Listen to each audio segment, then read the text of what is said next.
Hello' guys, আজি আমি পথাৰৰ মাজত আহিছিলোঁ মানিমুনি অলপ বুটলিম বুলি। মোকে দেখি ল'ৰা ছোৱালীখিনিও আহিলে বুটলি দিম বুলি কৈছোঁ, সিহঁতক অলপ মোক বুটলি দে। পাইছানে বাৰু? অঁ, নৰাবিলাক ফালি ফালি দিয়া, অলপ সৰু সৰু হৈ আছে যে। তোমালোকে পাইছা নাই? তোমালোকে পাইছানে? অঁ, তোমালোকে পাইছানে?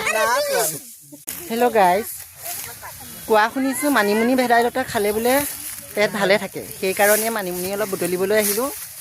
মোৰ পেটটো অলপ বেয়া হৈ আছে, সেইকাৰণে মানিমুনি অলপ খালী পেটত খাম। আপোনালোকেও খাবচোন খালী পেটত মানিমুনি আৰু ভেদাইলতা, যদি অসুস্থ পেট হৈ আছে ভাল হ'ব চোন। আপোনালোকে মোৰ কাৰণে, গোটেই ল'ৰা ছোৱালীখিনিয়ে মোৰ কাৰণে বুটলিছে আকৌ মানিমুনি। চাওকচোন কিমান ভাল লাগিছে, সকলোৱে মোকেই দিব গোটেইখিনি। কথা এটা শুনিব দেই, সিহঁতি মানিমুনিখিনি সিহঁতি সৰু আই দেখা বুলি কৈছে আৰু বৰমানিখিনি ডাঙৰ আই দেখা বুলি কৈছে। মই কৈছোঁ নহয় অ', এইখিনি